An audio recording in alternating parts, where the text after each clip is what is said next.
Welcome to History and Mysteries. My name is Matthew Clemens. Today, my guest is Marie Benedict, whose new book, The Queens of Crime, is available February 11th. That's Um, it.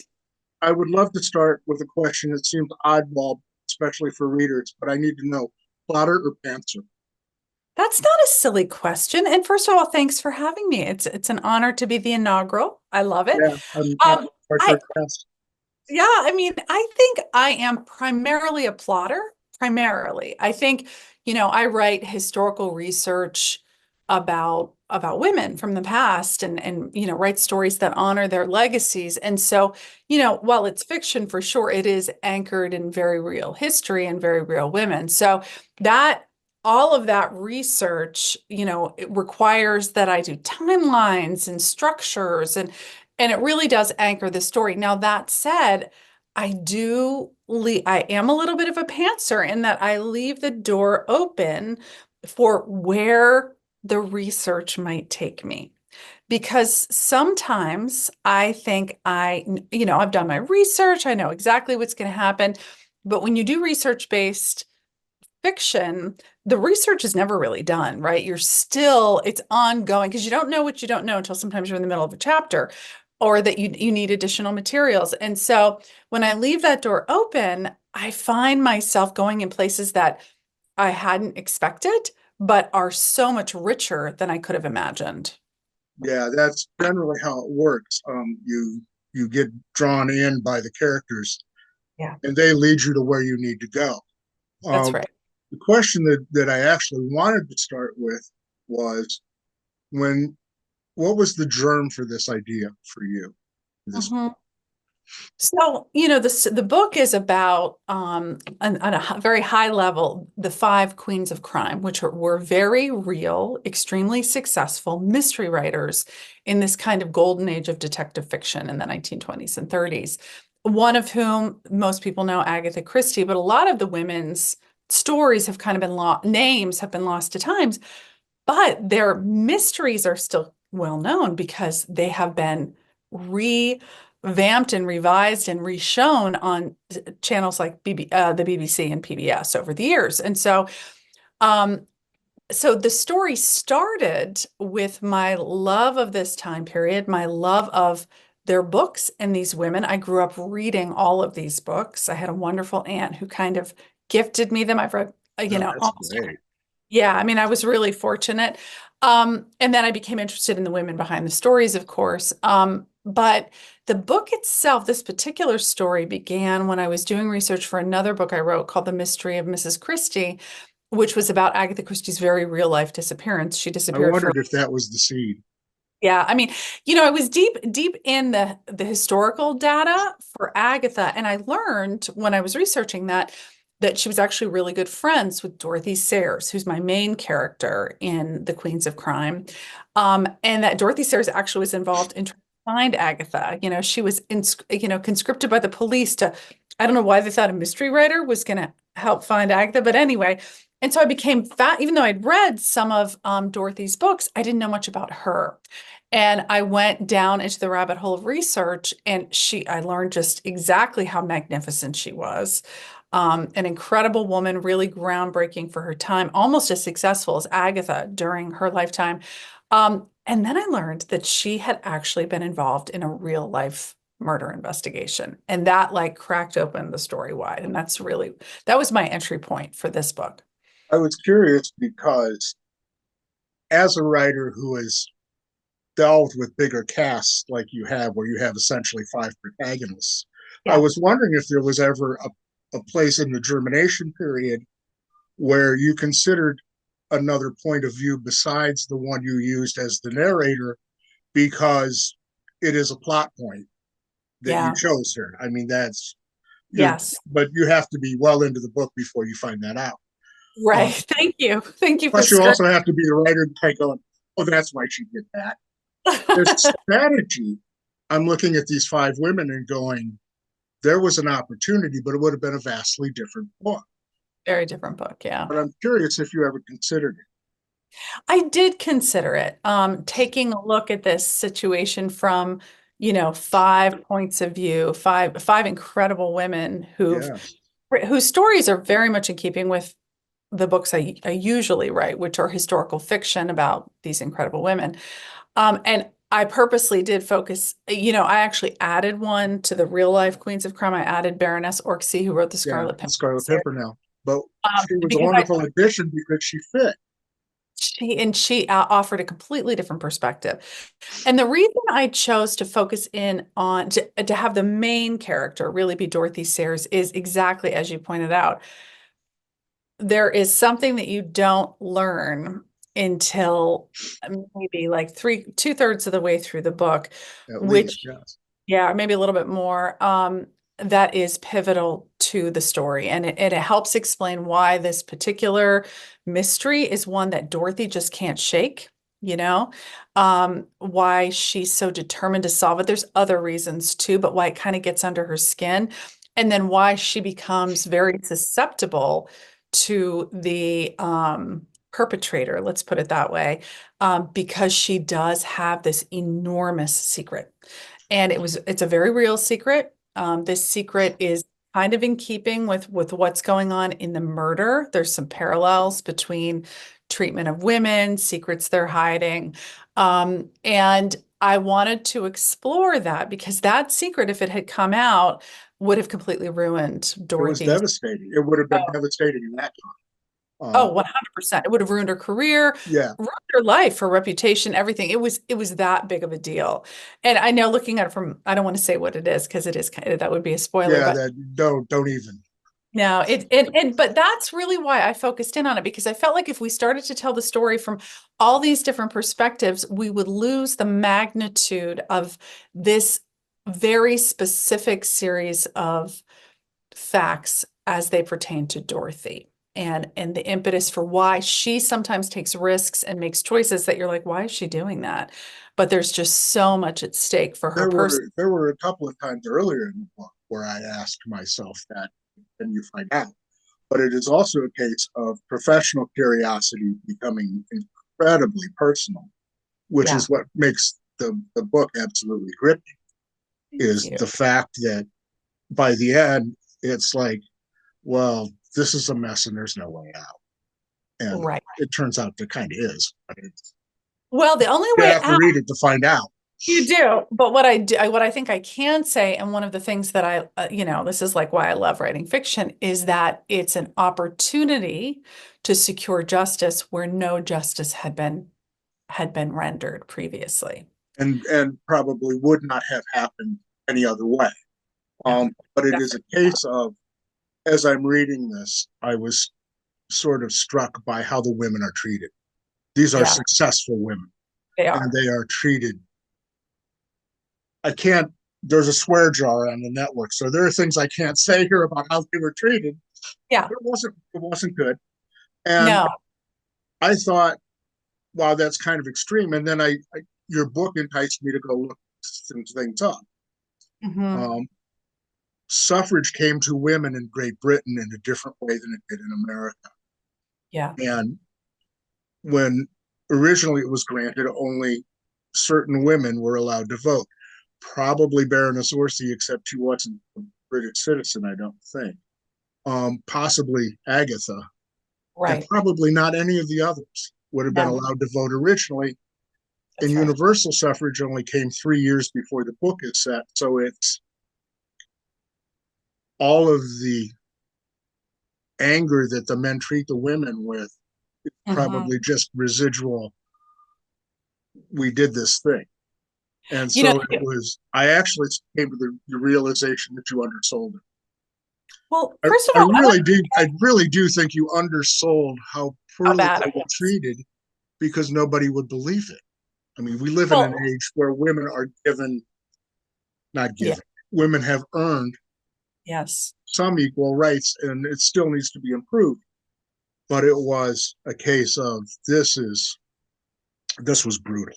This was brutal. Well, first of all, I want to say thank you. Thank you for going down the rabbit hole yourself and looking at the time period. I mean, that's the biggest compliment. If I've invited a reader to look deeper and further into, even if they don't believe what I wrote, or even if they're more curious, it doesn't matter. It's like you're going down into a place that you probably do need to Yeah, understand where we're today, but most people won't go. So first of all, thank you for that.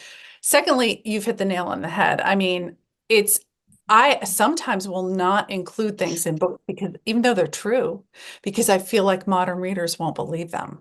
And yeah. so It I have seems far-fetched, but it does. the more you learn about the time, Yeah. the more you realize this was an incredibly crappy time to be a female. Well, and what's interesting, you raise a good point about these women actually being at the, even though I purposely focused on women who came from a variety of social strata, who come from different places, New Zealand, Eastern Europe, they are still kind of at the top of the chain here, because they're Yeah, educated, they're making money. Some of them are more secure than others, but that's kind of I mean, Dorothy was one of the first women to get a degree from Oxford. So they're pretty well situated. And I just as a footnote, that sort of impetus that I provide for their kind of ostracization from the detection club, that may be the only thing that is overstated. I needed a driver for them to really want to go out and prove themselves, although there would have been many other opportunities to do that. But what was even more shocking for me is the way in which women at a next class or a couple classes down were treated. And the poor girl who's murdered in this book is part of a class I had never even heard of before. They were called surplus women. yeah, They were, that was an interesting education. yeah, Uh, I mean, these and Mae women, Daniels was just dismissed. oh, she And was. I mean, that was the best thing that happened to her was she was dismissed. Everything else was more violent. Yeah, she was vilified. Vilified for working at a time when women were supposed to be married and in the home, and yet there were no men for them to marry. I Yeah, mean, it was a complete catch-22. You couldn't win. And I do believe that marginalization affected the energy and the resources to which the authorities put towards her murder investigation.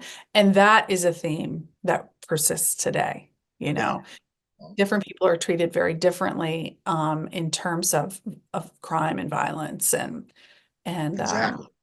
you know And class, what is perceived as class, exactly. or in America, racial makeup. Yes, There's just any number of things that enter into it. I'd like to talk for a second about research sure. because there was that wonderful thing that you found that you couldn't put in the book. You know there was, and I want to know what it was.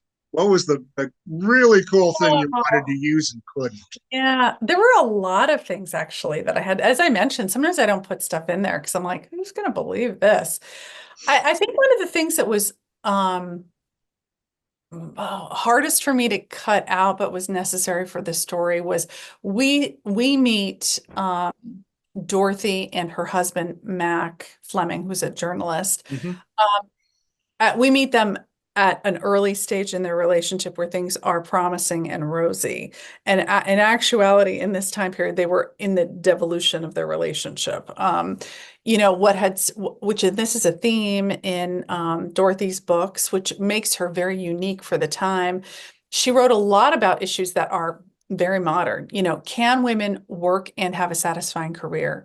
Is there such a thing as an equal partnership in marriage? And when she first married Mac, there really was a lot of parity in their relationship. The wheels sort of came off the bus within a year or two. Part of that was he had some PTSD issues from having fought in the war. And there were some other sort of societal attitudes coming in, which were unfortunate. And I kind of wanted to explore that because that is such a modern issue. That is something that comes up over and over in her books. But it just did not work for the story. It really provided a detraction from what was going on headlong. I hint at it. That's something Yeah, I really did want to explore because it's something she really had to deal with. And like many things in her world, like for all these women, things they couldn't explore in real life, they explored in their books. And what often with these classic mystery writers, what looks like a very on its surface, which looks like kind of a classic puzzle, there's actually so many layers to it if you're willing to dig down deeper. And that's true for all of them, but especially for Dorothy Sayers. And so that was a hard thing to kind of let go of, I'd There are say. there were strong hints of Matt's PTSD, um, Yeah. Oh, but it yeah. was you did sort of move on from that, and I can see where Yeah. it would have become an entire subplot if you weren't careful, and you just Slow didn't down have the time. story. It just, yeah, it slowed it down too much and it took away. So I tried to work it in other ways, but it didn't have the same punch as if I had, really kept it as a more primary interaction between her and her husband. But that, and there was definitely some things about May Daniels' murder that I learned a lot. I learned so much through the newspaper coverage um, about societal attitudes, what was going on in the investigation.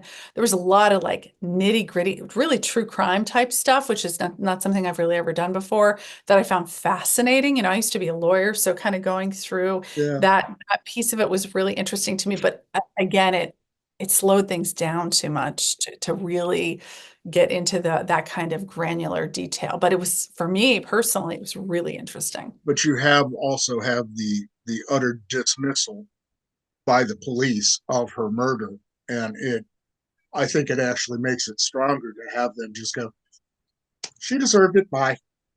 There was a And hypodermic needle within 500 feet of her, so that must be what happened. Yeah. clearly that's the easy out, and we're going to take it because she's a woman and we got things to do. And Right. it's Too complicated. incredibly disappointing how lax they were. Um, Yeah, it's really bad. before we go away, I would like to talk to you for a moment because we both collaborated. Yes. You with numerous writers, me mostly with Matt Collins. How do you do it? Yeah. I think it's different for every book. I don't know if you find that to be the case.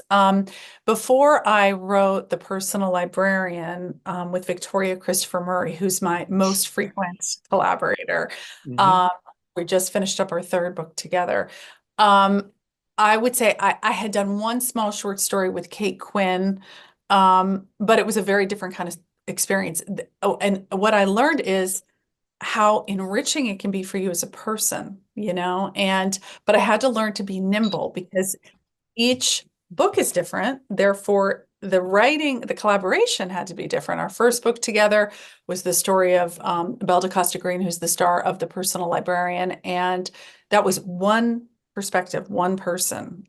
Whereas our other two books, The First Ladies, and then the one that comes out next, not this June, but the following one, those are two storylines. And so they're very different approaches. I mean, we still collaborate very much on what the story looks like, what the chapters are going to look like, but the writing process was quite different book to book based Sure. on the kind of story that we were crafting.